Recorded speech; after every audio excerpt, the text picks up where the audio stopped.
ಶ್ರೀ ಪರಾಭವನಾಮ ಸಂವತ್ಸರದ ಯುಗಾದಿ ಹಬ್ಬದ ಹಾರ್ದಿಕ ಶುಭಾಶಯಗಳು. ಎಲ್ಲರಿಗೂ ಹೊಸ ವರ್ಷ ಹರುಷ ತರಲಿ. ನಮಸ್ಕಾರ. ಇವತ್ತಿನ ದಿನ ಬೆಳಗ್ಗೆ ಎದ್ದು ಹೊರಗೆ ಅಂಗಳ ತೊಳೆದು ಚಳಿ ಹಾಕಿ ಒರೆಸಿ ರಂಗೋಲಿ ಹಾಕಿ ತುಳಸಿಗೆ ಅರಿಶಿನ ಕುಂಕುಮ ಇಟ್ಟು ಮನೆಯೆಲ್ಲ ಸ್ವಚ್ಛ ಮಾಡಿಕೊಂಡು ಗ್ಯಾಸ್ ಕಟ್ಟಿ ಎಲ್ಲ ತೊಳೆದು ರಾಶಿ ರಾಶಿ ಪಾತ್ರೆಗಳನ್ನು ತೊಳೆದು ಒಂದು ಕಡೆ ಹಾಕಿಟ್ಟಿದ್ದೇನೆ. ಇವಾಗ ಅಡುಗೆ ಸ್ಟಾರ್ಟ್ ಮಾಡೋಣ. ಒಂದು ಪಾತ್ರೆಯಲ್ಲಿ ನೀರು ಕಾಯಕ್ಕಿಟ್ಟು ಅದಕ್ಕೆ ಅಗತ್ಯಕ್ಕೆ ತಕ್ಕಂತೆ ಸಕ್ಕರೆ ಹಾಕಿ, ಅಂದರೆ ರುಚಿಗೆ ಎಷ್ಟು ಬೇಕು ಅಷ್ಟು ಸಕ್ಕರೆ ಹಾಕ್ಕೊಂಡು ಅದರೊಳಗೆ ಒಂದು ಸ್ಪೂನಷ್ಟು ತುಪ್ಪ ಹಾಕ್ಕೊಳ್ಬೇಕು. ನೋಡಿ ಮುಂದೆ ವಿಡಿಯೋದಲ್ಲಿ ಬರುತ್ತೆ. ಸ್ವಲ್ಪ ಮೊದಲನೇ ವಿಡಿಯೋ ಫಸ್ಟ್ ಟೈಮ್ ಮಾಡ್ತಾಯಿದ್ದೀನಿ, ಒಂದು ಸ್ವಲ್ಪ ಭಯ ಆಗ್ತಾಯಿದೆ. ಸ್ವಲ್ಪ ಉರಿ ಹೆಚ್ಚು ಕಡಿಮೆ ಮಾಡ್ಕೊಳ್ಬೋದು. ನೀರು ಕುದೀತಾ ಇದೆ, ಸಕ್ಕರೆ ನೀರು. ಇದಕ್ಕೆ ಒಂದು ಚಮಚ ತುಪ್ಪ ಹಾಕ್ಕೊಳ್ಳೋಣ. ಮನೆಯಲ್ಲಿ ಎಲ್ಲರೂ ಹಳ್ಳಿಗೆ ಹೋಗಿದ್ದಾರೆ, ನಾವು ಮಾತ್ರ ಇಲ್ಲಿ ಉಳ್ಕೊಂಡಿದ್ವಿ. ಇಬ್ಬರು ಮಾತ್ರ ಇರೋದು ಮನೆಯಲ್ಲಿ. ಅದಕ್ಕೆ ಎಷ್ಟು ಬೇಕೋ ಅಷ್ಟೇ ಮಾಡ್ತಾಯಿದ್ದೀನಿ. ದೇವ್ರ ಪ್ರಸಾದಕ್ಕಿಷ್ಟು 1-2 ಟೈಮ್ ಊಟಕ್ಕಾಗೋಷ್ಟು ಸ್ವಲ್ಪ ಮಾತ್ರ ಮಾಡ್ತಾಯಿರೋದು. ಇದಕ್ಕೆ ರವೆ ಹಾಕ್ತಾಯಿರೋದು. ಇದು ಸಜ್ಜಕದ ಹೋಳಿಗೆ ಅಂತ ನಮ್ಮ ಉತ್ತರ ಕರ್ನಾಟಕದ ಕಡೆ ಮಾಡೋದು. ನಮ್ಮ ಉತ್ತರ ಕರ್ನಾಟಕ ಭಾಗದವ್ರು ಯಾರು ನೋಡ್ತಾ ಇದ್ದೀರೋ ಅವ್ರಿಗೆ ಕಮೆಂಟ್ ಮಾಡಿ, ಯಾರ್ಯಾರ ಮನೆಯಲ್ಲಿ ಈ ಥರ ಮಾಡ್ತೀರಾ, ಹೇಗೆ ಮಾಡ್ತೀರಾ ಅಂತ. ಇದಕ್ಕೆ ರವೆ ಹಾಕಿಬಿಟ್ಟು ಚೆನ್ನಾಗಿ ಕಲಿಸ್ಕೊಂಡು ಆಮೇಲೆ ಇದಕ್ಕೆ ಒಂದು ಸ್ವಲ್ಪ ಮುಚ್ಚಿಡೋಣ. ಮುಚ್ಚಳ ಮುಚ್ಚಿ ಸ್ವಲ್ಪ ಬೆಂದ್ಕೊಳ್ಬೇಕು.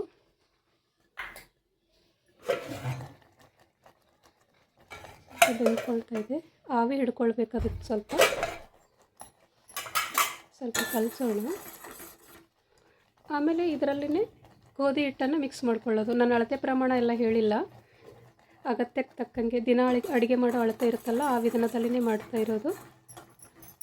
ಅದಕ್ಕೆ ಎಷ್ಟು ಬೇಕಾಗುತ್ತೋ ಅಷ್ಟು ನಾದ್ಕೊಳ್ಳೋಕೆ ಬರುವಷ್ಟು ಗೋಧಿ ಹಿಟ್ಟನ್ನು ಹಾಕ್ಕೊಂಡು ಚೆನ್ನಾಗಿ ಕಲಿಸ್ಬೇಕು. ಚೆನ್ನಾಗಿ ಕಲಿಸ್ಕೊಳ್ಬೇಕು. ಬಿಸಿ ಇರಬೇಕಾದ್ರೆ ಚೆನ್ನಾಗಿ ಹೊಂದ್ಕೊಳ್ಳುತ್ತೆ, ಅದು ಇದು ಕೂಡ್ಕೊಳ್ಳುತ್ತೆ. ರವೆ ಮತ್ತು ಹಿಟ್ಟು, ಸಕ್ಕರೆ. ಸಜ್ಜಕದ ಹೋಳಿಗೆನು ಅಂದರೆ ನಾವು ಶೀರಾ ಹೆಂಗೆ ಮಾಡ್ಕೊತೀವಿ, ಇದರಲ್ಲಿ ಒಂದು ಸ್ವಲ್ಪ ಏಲಕ್ಕಿನ ಜಜ್ಜಿ ಹಾಕ್ಕೊಳ್ಬೇಕು. ಏಲಕ್ಕಿ ಇರಲಿಲ್ಲ ಮನೆಯಲ್ಲಿ, ನಾನು ಹಾಕಿಲ್ಲ, ತುಪ್ಪ ಮಾತ್ರ ಹಾಕಿರೋದು.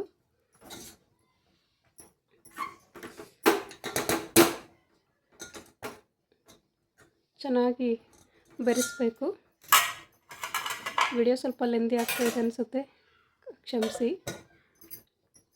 ಆಮೇಲೆ ಚೆನ್ನಾಗಿ ನಾದ್ಕೊಳ್ಬೇಕು. ನಾದ್ಕೊಂಡು ಈ ಥರ ಉಳ್ಳಿ ಮಾಡ್ಕೊಳ್ಬೇಕು. ಇದು ಮಾಡ್ಕೊಳ್ಳೋಕೆ ಬರುತ್ತೆ, ವಿಡಿಯೋ ಸ್ಕಿಪ್ ಆಗಿದೆ, ನಂಗೆ ತೊಗೊಳಕ್ಕೆ ಬಂದಿಲ್ಲ. ಈ ಥರ ಮಾಡಿಟ್ಕೊಂಡ್ರೆ ಒಂದೇ ಸರ್ತಿ ಲಟ್ಸೋಕ್ಕೆ ಈಸಿ ಆಗುತ್ತೆ. ಚೆನ್ನಾಗಿ ಒಂದು ತೊಗೊಂಡು ಪಟ ಲಟ್ಟಿಸ್ಕೊಳ್ಬೋದು.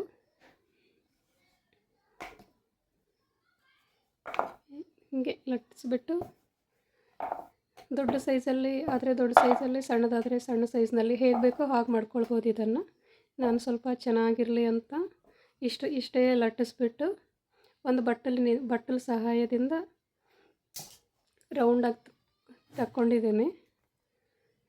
ಬಟ್ಟಲು ಸಿಗ್ತಾ ಇಲ್ಲ, ಬೇಗ ಕೈಗೆ ಸಿಕ್ಕಿತ್ತು.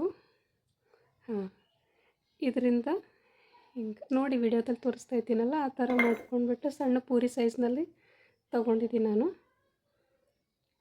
ಮಿಕ್ಕಿರೋದನ್ನು ಆಮೇಲೆ ಮಾಡ್ಕೊಳ್ತೀವಿ. ನೀವು ವಿಡಿಯೋನಲ್ಲಿ ಎಷ್ಟು ಬೇಕೋ ಅಷ್ಟು ಮಾತ್ರ ಮಾಡಿರೋದು. ಈ ಥರ ಹಿಂಗೆ ಉಳ್ಳಿಗಳನ್ನು ಮಾಡಿಟ್ಕೊಂಡಿದ್ರೆ ಹಾಗೆ ಒಂದರ ನಂತರ ಒಂದು ಮಾಡ್ಕೊಳ್ಬೋದು. ಹಾಗೆ ಮಾಡ್ಕೊಂಡಿದ್ದು ಮತ್ತೆ ತೊಗೊಳ್ಳೋದು ಹಾಗೇ.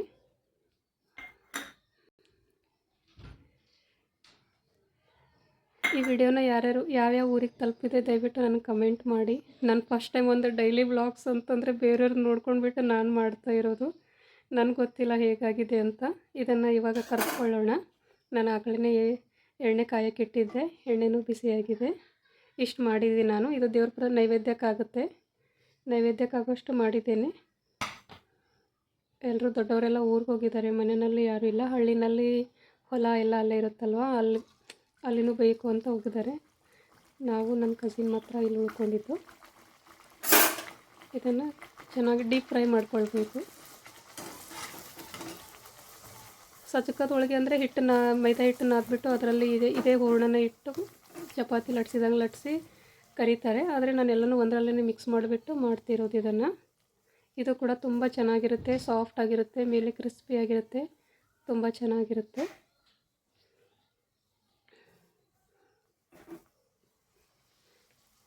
ನನಗೆ ಎಷ್ಟು ತಿಳಿಯುತ್ತೋ ಅಷ್ಟು ಮಾತ್ರ ಮಾಡಿದ್ದೇನೆ.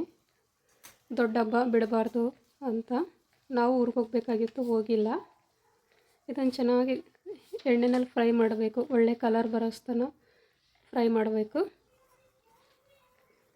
ಎಣ್ಣೆ ಹಿಡ್ಕೊಳ್ಳಲ್ಲ, ಒಂದು ಸ್ವಲ್ಪ ಎಣ್ಣೆ ಜಾನ್ಕೊಳ್ಳಂಗೆ ಇದರಲ್ಲಿ ಹಿಡಿದು ಒಂದು ಸ್ವಲ್ಪ ಎಣ್ಣೆನ ಜಾನ್ಸ್ಬಿಟ್ಟು ಆಮೇಲೆ ತೆಗಿಬೇಕು ಇದನ್ನು. ಇದು ಎಣ್ಣೆ ಹಿಡಿಯಲ್ಲ, ತುಂಬ ಚೆನ್ನಾಗಿರುತ್ತೆ. ಸ್ವೀಟು ಹೆಚ್ಚು ಕಡಿಮೆ ಮಾಡ್ಕೊಳ್ಬೋದು. ಒಂದು ಸ್ವಲ್ಪ ಕಡಿಮೆ ಸ್ವೀಟ್ ತಿನ್ನೋರಿದ್ದರೆ ಕಡಿಮೆ ಸಕ್ಕರೆ ಹಾಕ್ಕೊಳ್ಳೋದು, ಹೆಚ್ಚು ಸ್ವೀಟ್ ಬೇಕಂತಂದರೆ ಹೆಚ್ಚು ಸಕ್ಕರೆ ಹಾಕ್ಕೊಳ್ಬೋದು. ಈಗ ಒಳ್ಳೆ ಗೋಲ್ಡನ್ ಬ್ರೌನ್ ಕಲರಿಗೆ ಕರೆದ್ರೆ ಆಯಿತು, ತುಂಬ ಚೆನ್ನಾಗಿರುತ್ತೆ. ಹಾಗೆಯೇ ಎಲ್ಲ ಮಾಡಿಟ್ಟಿರ್ತೀವಲ್ವ, ಒಂದರ ನಂತರ ಒಂದು ಎಲ್ಲನೂ ಕರೆದುಬಿಟ್ಟು ತಗೊಂಡ್ಬಿಟ್ರೆ ಆಯಿತು. ವಿಡಿಯೋನ ಪೂರ್ತಿ ನೋಡಿ, ಪ್ಲೀಸ್ ಸಪೋರ್ಟ್ ಮಾಡಿ.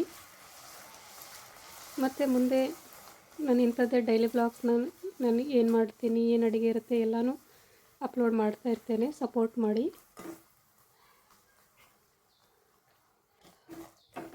ನನಗೆ ಎಡಿಟಿಂಗ್ ಸ್ವಲ್ಪ ಸಮಸ್ಯೆ ಇದೆ, ನನಗೆ ಗೊತ್ತಿಲ್ಲ. ನನಗೆ ಎಷ್ಟು ಸಾಧ್ಯವಾಗುತ್ತೋ ಅಷ್ಟು ಮಾತ್ರ ನಾನು ಮಾಡಿದ್ದೇನೆ. ಇವತ್ತಿನಿಂದನೇ ಈ ಡೈಲಿ ವ್ಲಾಗ್ಸ್ನ ಸ್ಟಾರ್ಟ್ ಮಾಡೋಣ ಅಂತ ರೆಕಾರ್ಡ್ ಮಾಡ್ಕೊಂಡಿರೋದು ನಾನು. ದಯವಿಟ್ಟು ಸಪೋರ್ಟ್ ಮಾಡಿ, ಸಬ್ಸ್ಕ್ರೈಬ್ ಮಾಡಿರಿ ಚಾನಲ್ಗೆ. ಇವಾಗೆಲ್ಲ ಕರೆದಾಯಿತು, ಇನ್ನೂ ಒಂದು ಸ್ವಲ್ಪ ಇದೆ ಅನಿಸುತ್ತೆ.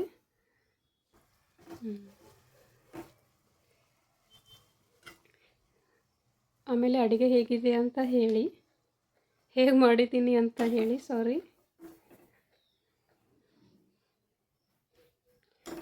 ಇಲ್ಲಿ ನಾನು ಚಿತ್ರಾನ್ನ ಒಗ್ಗರಣೆ ಹಾಕೋದು ವಿಡಿಯೋ ಸ್ಕಿಪ್ ಆಗಿದೆ.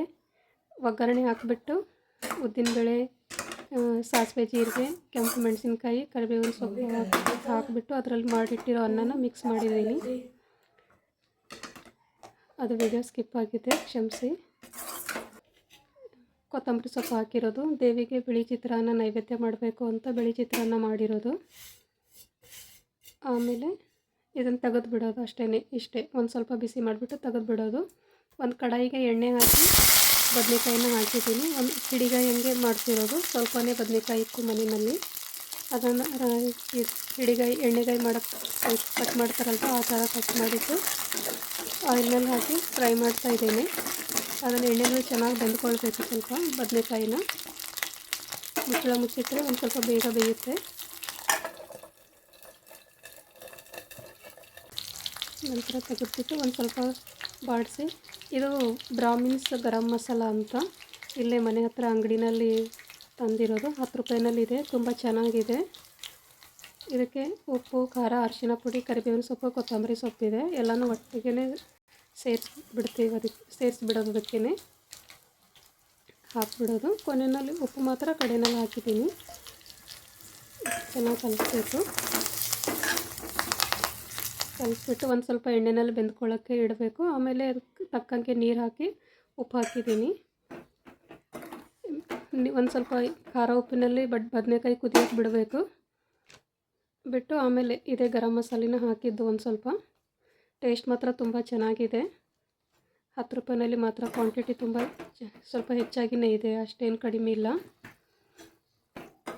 ತುಂಬ ಚೆನ್ನಾಗಿದೆ. ಆ ಕಡೆ ಸಿಕ್ಕಿದರೆ ಒಂದು ಸರ್ತಿ ಯೂಸ್ ಮಾಡಿ ನೋಡಿ. ಆಮೇಲೆ ಮುಚ್ಚಳ ಮುಚ್ಚಿಡೋಣ. ಇದಕ್ಕೆ ಸ್ವಲ್ಪ ಶೇಂಗಾ ಪುಡಿ ಹಾಕ್ಕೊಳ್ತೀವಿ. ಒಳ್ಳೆ ಅಡಿಗೆ ಆಗಿದೆ. ನಾನು ಹೇಗಾಗುತ್ತೋ ಅಂದ್ಕೊಂಡಿದ್ದೆ, ತುಂಬ ಚೆನ್ನಾಗಾಗಿತ್ತು ಟೇಸ್ಟ್ ಮಾತ್ರ.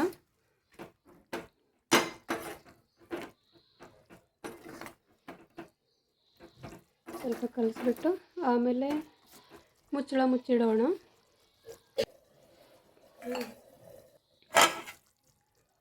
ಐದು ನಿಮಿಷನಲ್ಲಿ ಆಗೋಯ್ತು. ಇದನ್ನು ಟೈಮ್ ತೊಗೊಳ್ಳಿಲ್ಲ, ಬದನೆಕಾಯಿ ಎಳೆದಾಗಿತ್ತು, ಎಣ್ಣೆನಲ್ಲೇ ಬೆಂದ್ಕೊಂಡಿತ್ತು. ಮಸಾಲೆ ಶೇಂಗಾ ಪುಡಿನಲ್ಲೆಲ್ಲ ಚೆನ್ನಾಗಿ ಹೊಂದ್ಕೊಂಡಿದೆ. ಇದನ್ನು ತೆಗೆದು ಬಿಡೋಣ. ಇವಾಗ ಇದನ್ನು ಬೇವು ಮಾಡೋಣ. ಬೇವು ಮಾಡೋಕ್ಕೆ ನಾನು ಇದನ್ನು ತೊಗೊಂಡಿದ್ದೇನೆ, ಮಾವಿನಕಾಯಿ, ದ್ರಾಕ್ಷಿ, ಕರ್ಬೂಜದ ಹಣ್ಣು, ಬೆಲ್ಲ ಮತ್ತು ಬೇವಿನ ಹೂವು, ಮತ್ತು ಇದು ಬೇವಿನ ಹೆಚ್ಚ ಅಂತಾರೆ. ಅದನ್ನು ತೊಗೊಂಡಿದ್ದೀನಿ. ಒಂದು ಚಟಾಕ್ ತಂದಿದ್ದೆ. ಇದು ಹುಣಸೆ ಹಣ್ಣನ್ನು ನೆನೆಸೋಕ್ಕಿಟ್ಟಿದ್ದೆ. ಈ ಕಡೆ ಹುಣಸೆ ಹಣ್ಣನ್ನು ಚೆನ್ನಾಗಿ ನೆಂದಿದೆ. ಒಂದು ತಾಸು ಮೊದಲೇ ನೆನೆಯೋಕ್ಕಿಟ್ಟಿದ್ದೆ. ಇದನ್ನೆಲ್ಲ ಸಣ್ಣ ಹೆಚ್ಕೊಂಡಿದ್ದೀನಿ. ಎಲ್ಲರೂ ರುಬ್ಬಿಬಿಟ್ಟು ಹಾಕ್ತಾರೆ, ನಮಗದು ಇಷ್ಟ ಆಗಲಿಲ್ಲ. ಒಂದು ಸ್ವಲ್ಪ ಬಾಯಲ್ಲಿ ಸಿಗಲಿ ಅಂತ ಅಂದ್ಕೊಂಡ್ಬಿಟ್ಟು ಹಿಂಗೆ ಚೆನ್ನಾಗಿ ಕಟ್ ಮಾಡಿ ಇಟ್ಕೊಂಡಿರೋದು ಹಣ್ಣುಗಳು. ಇದು ಹುಣಸೆ ಹಣ್ಣಿನ ರಸ ಹಿಂಡು ತಗೊಂಡಿದ್ದೀನಿ. ಪಾತ್ರೆ ಸಿಗಲಿಲ್ಲ, ಅದಕ್ಕೆ ಡಬ್ಬಿನಲ್ಲಿನೇ ಮಾಡ್ತಿರೋದು. ಸ್ಟೀಲಿನ ಪಾತ್ರೆನಲ್ಲಿನೇ ಮಾಡಬೇಕಂತ ನಮ್ಮ ತಂಗಿ ಹೇಳಿದಳು. ಗಿಲಾಟಿನ ಪಾತ್ರೆನಲ್ಲಿ ಮಾಡಬಾರ್ದು ಅಂತ ಹೇಳಿದ್ರು. ಇದಕ್ಕೆ ರಸ ಎಲ್ಲ ಹಿಂಡ್ಕೊಂಡು ಬೆಲ್ಲ ಎಲ್ಲ ಹಾಕಿಟ್ಟಿದ್ದೆ. ಬೆಲ್ಲ ಕರಗಬೇಕು. ಆಮೇಲೆ ಇದನ್ನು ಏನು ಹೆಚ್ಚಿಟ್ಕೊಂಡಿದ್ವಲ್ಲ ಹಣ್ಣುಗಳನ್ನೆಲ್ಲ, ಅದನ್ನೆಲ್ಲ ಡಬ್ಬಿಗೆ ಸೇರಿಸ್ಬಿಡ್ಬೇಕು. ಆಮೇಲೆ ಇದು ಬೇವಿನ ಹೆಚ್ಚ ಅಂದರೆ ಬೇವಿನ ಮಸಾಲೆ, ಡ್ರೈ ಫ್ರೂಟ್ಸ್ ಎಲ್ಲ ಮಿಕ್ಸ್ ಕೊಟ್ಟಿರ್ತಾರೆ ಇದಕ್ಕೆ ಮಿಕ್ಸ್ ಹಾಕೋಕ್ಕೆ ಅಂತಲೇ. ಅದನ್ನು ಮಿಕ್ಸಿಗೆ ಹಾಕಿ ಪೌಡ್ರ್ ಮಾಡ್ಕೊಂಡಿದ್ದೀನಿ. ಇವಾಗ ಇದನ್ನೆಲ್ಲ ಹುಣಸೆ ರಸಕ್ಕೆ ಸೇರ್ಕೊಂಡ್ಬಿಡೋದು. ಆಮೇಲೆ ಇದು ಮಿಕ್ಸಿ ಮಾಡಿಬಿಟ್ಟು ತರಿಯಾಗಿ ಮಿಕ್ಸಿ ಮಾಡಿಬಿಟ್ಟು ಇದಕ್ಕೆ ಕಲಿಸೋದು. ಇದಕ್ಕೆ ಆಮೇಲೆ ಒಂದು ಸ್ವಲ್ಪ ಕೊಬ್ಬರಿ ಹಾಕಬೇಕು. ಕೊಬ್ಬರಿ ತುರಿ ಹಾಕ್ತಾರೆ, ಅದು ಕೂಡ ವಿಡಿಯೋ ಸ್ಕಿಪ್ ಆಗಿದೆ, ಸಾರಿ. ಕೊಬ್ಬರಿ ತುರಿ ಹಾಕಬೇಕು. ಬೇಕಿದ್ದರೆ ಬಾಳೆಹಣ್ಣು ಕೂಡ ಸಣ್ಣ ಕೈಯಲ್ಲಿ ಹಿಸುಕಿ ಹಾಕಬೇಕು. ಬಾಳೆಹಣ್ಣು ನನಗೆ ಇಷ್ಟ ಇಲ್ಲ, ಹಾಕಿಲ್ಲ. ಮುಗೀತು. ಆಮೇಲೆ ಇದು ಪ್ರಸಾದಕ್ಕೆ ಎಲ್ಲ ರೆಡಿ ಮಾಡಿದ್ದು. ಪ್ರಸಾದಕ್ಕೆ ಒಂದು ತಟ್ಟೆನಲ್ಲಿ ಎಲ್ಲನೂ ಜೋಡಿಸಿಟ್ಟಿದ್ದೇನೆ. ಸಜ್ಜಕದ ಹೋಳಿಗೆ, ಬದ್ನೆಕಾಯಿ ಪಲ್ಯ ಎಲ್ಲ ಸೇರಿಬಿಟ್ಟು ದೇವ್ರ ಮುಂದೆ ನೈವೇದ್ಯಕ್ಕೆ ಇಟ್ಟಿದ್ದೀನಿ. ಹೇಗಾಗಿದೆ ಅಂತ ದಯವಿಟ್ಟು ಕಮೆಂಟ್ ಬಾಕ್ಸ್ನಲ್ಲಿ ತಿಳಿಸಿ. ಇದು ನಮ್ಮನೆ ದೇವ್ರ ಜಗಲಿ.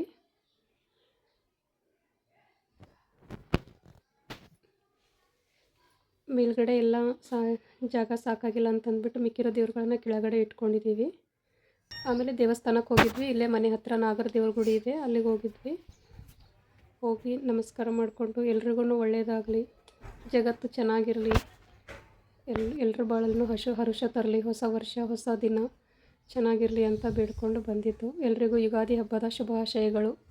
ತುಂಬ ಧನ್ಯವಾದಗಳು. ಸಪೋರ್ಟ್ ಮಾಡಿ. Thank you so